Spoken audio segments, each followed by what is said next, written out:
so it is. Okay. So, the nature of being. The nature of being is the summary of the first few chapters of the Science of Mind, which is the textbook that our founder provided us with. And I have a slide of Ernest Holmes to share with you. And I picked this certain slide. It's probably not his best picture, but he reminds me of my dad when I look at this picture. And my father was also a possibility thinker. So today, as we move along, we're going to be moving along with Ernest and with my dad and James Allen as well. So I just want to give you a little background if you're not familiar with Ernest Holmes. He was born in a small town in Maine near a town called Lincoln. And he was the youngest of 9 boys. Yeah, I was a little surprised to learn of that. His father was a farmer. He was a self-made farmer. And his mother was a school teacher. And their life was a life of poverty. And the farm didn't do very well. So the bank foreclosed the farm. And the family decided to send some of the boys to live with relatives as they started a nomadic way of life. And Ernest was one of those boys out of the 9 that went to do that. So eventually, a father got some work at a logging camp in a different town in Maine called Bethel and brought the family back, reunited, brought them back together. And Ernest is known to have had a nomadic way of life in his childhood and never spent 2 birthdays in one home. And I found that interesting too. Amy and I have been hanging out together a lot talking about this, and we realized that we also have never spent 2 birthdays in one home. And I'm wondering, I think there's a few of us that might have had that nomadic lifestyle. And we know what that could do to social, emotional development. All sorts of stuff can come from that. But we'll get to that in a little bit. I want to move along, and I have a slide here of Mr. James Allen. He is the author of our book, As We Think, So We Are, the book for this month and next month. He does not look like my dad, but he's still coming with us. So James had the same first name basis. James had the same type of upbringing. His father was killed when he was 15, and so he had to take care of his family. He quit school and became the supporter for his mother, who did not read or write, and also for his 2 younger brothers. So 3 boys, not quite 9, and he's the older one there. So these 2 will accompany us along with my dad on this talk, and these are possibility thinkers. These are people that have given us so much, and I owe much of who I am to our possibility thinkers, to Science of Mind. And so quick summary will be about the threefold nature. And I'm reading here one of our spiritual principles that really keeps this together for me. The one infinite reality expresses itself in 3 aspects: spirit, law, body. And each individual is made in the image and likeness of the one infinite reality and has these same 3 aspects. So when we say we are one, when we say we are God, that's where this comes from. We are all in spirit, law, and body. So our teaching symbol, this is our teaching symbol. Here's our teaching symbol. Those of you that are not familiar with it will be using this to guide us along our talk today. And when I first saw this symbol, I started Church of Religious Science 30 years ago. I always wondered about it. What is that? And then I learned about it. I still wondered, what is that? I might still confuse everyone and wonder, what is that? But I feel like I've got a really good grasp now, and I want to share it with you in a way that I'm hoping will really resonate. So let's go ahead and go to the next slide. Here we have a little bit about our symbol. Okay, beautiful. Thank you. the one infinite reality expresses. So we use the same creative process. The top level is spirit. This is where I got confused. Well, I won't confuse you now. Okay, the top is spirit, and then we have soul in the middle, which is the medium, and then in the bottom we have body, what takes form. The V coming down represents spirit, spirit bringing that into form. So let's think about that for a minute. Spirit, what do we call that? The infinite mind, the big oneness. I sometimes say the swirl of consciousness. That is spirit, our thoughts, our ideas, where everything comes from, the oneness. Moves down into the creative medium. That's us, what we do with that. So I'm going to look and see law and soul. So we have where the action happens in this middle layer. And then to the bottom, we have body. What takes form? What do we bring forward with this? So let's drop into the next slide, which is my favorite slide, because it shows how I can take an understanding of this threefold nature. And since we're talking about the nature of being, I thought we're going to use the idea of the nature of a garden in our minds. James Allen, in his book that we're reading, refers to that. The mind is a garden. And that's not a new idea for any of us.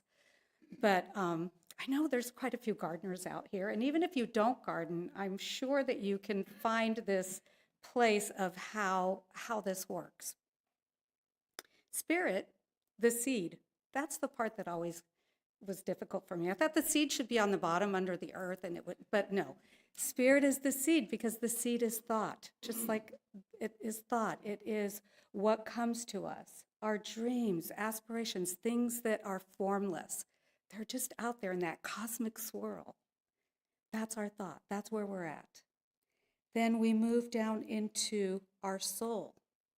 And in our soul, we look at what exists there, some old beliefs maybe. What are we bringing to the picture? What are we bringing to fruition in our garden? And how do we move through that? And then the body is the garden. So we have this beautiful garden. Or not. Maybe we have a lot of weeds. But the idea is this garden that we have. What that idea is our garden that we want. So Ernest reminds us that everything that has taken form through this process, including us, and how we grow our beautiful garden, the garden that we want to manifest. So let's look at James and Ernest. First name basis, I don't know how that happens. And Dad, Gilbert. Okay, but let's look at these gentlemen and look at their ideas and how they've come to form, and think about that medium, that action place. We have on one side some of the old beliefs. Those are weed seeds that get through, or that don't allow, they shade out the garden, and they don't allow that to take place. So I'm thinking Ernest, the youngest of nine, might have been bullied a little. One of his brothers must have, right? So these are the weeds. These are old beliefs that we tell ourselves, whatever we heard. Maybe, you're not as good as the older ones. He might have had attachment issues, being moved away and brought back with the others. He may have had living in poverty. I would assume he wore hand-me-downs. So he's got some things that can bring weeds to his garden, that can shade his garden. And same with James. At 15 years old, stopping school and having to take care of his mother and his brothers, and letting his own ideas maybe not come to fruition. But it didn't stop them from bringing to form what they've brought for us. And that's where we bring in our spiritual practices. So how do we get through some of this so that we don't have to pluck the weeds as much out of our garden, but not have them come through? And a lot of this old belief, it's the same ones over and over, right? That's why I love the 1 monthly goal. It's the same things over and over that we look at and go, I mean, for me, there's insecurity. You might not see it as I stand here, but there's a lot of insecurity. That's the weed I'm constantly poking. I need to get to the root so I don't have to keep plucking that. You know how when you're just chopping your weeds down, they just keep coming back up? You got to pull that thing. So spiritual practices is what helps us to get to that. And that's also the medium, that part where we bring the action. So what are some spiritual principles that we use? Meditation, affirmation, uh, treatment. Thank you. Prayer, treatment. We, journaling, that's my favorite. Exercise. Accepting. Accepting. Creativity. Oh, wow. There's a lot going on here. Taking time for gratitude. Gratitude. You know what that reminds me of? A couple weeks ago, maybe, Reverend Michael Benson shared his slides of sunrises. And if you missed it, I'm just going to paraphrase a little bit, but he steps out every morning, no matter where he is, and he greets the day with the sunrise. He could be camping at his home, visiting friends. That is a spiritual practice.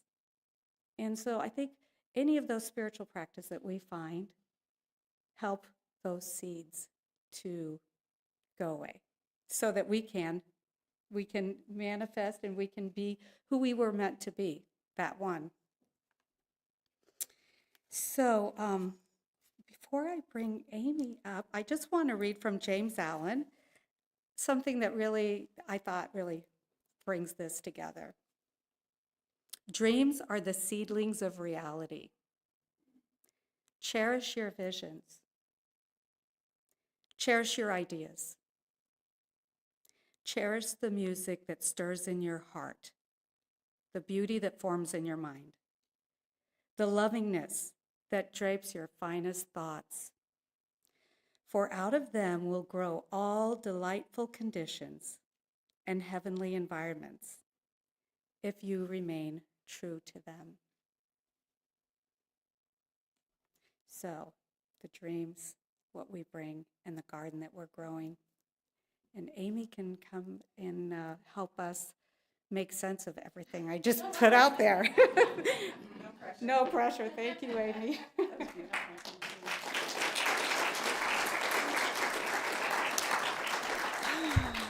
Good morning. As has been said before, my name is Amy Roberts. I'm a licensed spiritual practitioner here at the Center for Spiritual Living, Chico. And when Johanne sent me her outline, I was very excited because she had covered everything. And I thought, we're done. There's nothing for me to do. And then I realized I committed to this, so I need to finish up. So I've decided to, since we have an overview of what we're looking at, I'm going to tell you about my mind garden and all the weeds that have been popping up lately. I have kids at home still, and they're very young adults. They're fresh adults. They're well under 25, so they're still adolescents, and they have a lot of questions. They're questioning the news and what they read and what they see, and they're questioning their friends, they're questioning their relatives, and the hardest part for me is they question me and my intentions. And I appreciate that because they're using critical thinking and they're not just falling into whatever comes along. And it gives me a moment because I don't have those answers and I have the same questions. So when they question me, I get to step back and rebuild that space of trust so that we can all move into it, so we can all figure it out together. And I don't know if you've noticed, I'm sure you have, because I've heard it up here a couple times already today, there's a lot going on everywhere in all sorts of areas. And the problem I'm really facing with my children is their questions come disguised as preformed opinions. So I know those opinions are showing up to say, how is this even possible? What does this mean? How does this make any sense? And these two little beings that are in my charge believe in a world that works for everyone. And it's not adding up. The things they're witnessing have left them disillusioned and feeling hopeless. So when they come to me with these things, I start by asking, okay, what do you want to do about this? I thought, they're so convicted to their opinions about this, they have to have thought of the flip side and what they're going to do and what could be different. And they don't have any answers. I don't either, really. And I know that asking them, what do you want to do about this, opens a door to things that could be wildly inappropriate. And, but that gives an opening to more conversation. So I ask, what can you do about this? And that changes the tone of the conversation from disgust, confusion, frustration, to empathy and compassion. We look at personal choice, personal control, and spiritual tools. Our first reminder of engagement with the divine comes from a quote from Ernest Holmes, and I'm sure you can all repeat this with me. Life is a mirror and will reflect back to the thinker what he thinks into it. So what are we thinking? We question that. What are we thinking? Are we thinking that person's a real piece of work? Or are we knowing that they are whole, complete? They have all they need. They are safe, protected, and loved. Because love extinguishes fear. If we want to see compassion, we need to be compassionate. If we want to see fairness and equality, we need to see beyond the illusion that creates separation. We talk about how there are really only two reasons behind human behavior: love and fear. And we talk about what fear might look like. And I have my ideas of what fear might look like, and it depends on how it shows up in front of me. But I'm curious, when I say, what does fear look like? Do you have a word that comes to you that defines fear for you? Anybody want to share if you have a thought that popped into your mind? What was that? Chaos. I like that one. Actually, I need to write that down. Anybody else? Oh, yeah. Oh, yeah. Stuck. Resistance. Chaos. Illness. Unknown. Anxiety. Judgment. Holy smokes, guys. I only have 10 minutes. Let me go with what fear looks like to me. Fear looks like a bully. Fear looks like conspiracy. Fear looks like paranoia, anger, control or lack thereof, rage, shame. Fear looks really uncomfortable. Really uncomfortable. And what extinguishes fear? Love. Thank you. And I want to add that, and safety. And I wanted to add empathy. Thank you for that, Sharon. When we recognize someone's actions and ugly behavior is stemming from fear, we ask for patience and compassion for them and their discomfort, and for ourselves, because most likely, if we've recognized it in someone else, it's probably happening in us. We're probably putting that forward. Did you know that it is impossible to perform any act of kindness without reciprocation? It's impossible. You can act altruistic, but the kind of action you provide gives you a good feeling. You open the door for someone and they say, thank you. Oh, it just feels really good. So you're receiving, right? As I give, so do I receive.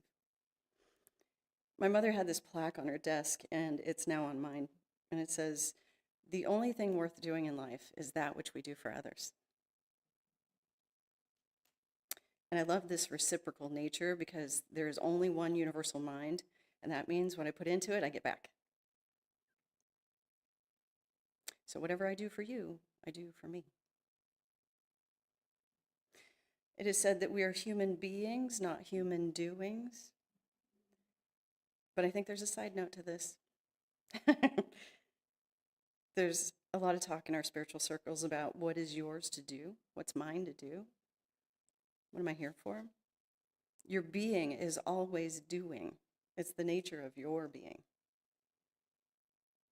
I believe for me that showing up as love in action is mine to do. That's what I've heard. I think the acceptance of what is mine to do is how I embrace the divine, and action is embodying the divine. but don't hold me to that because it's only January.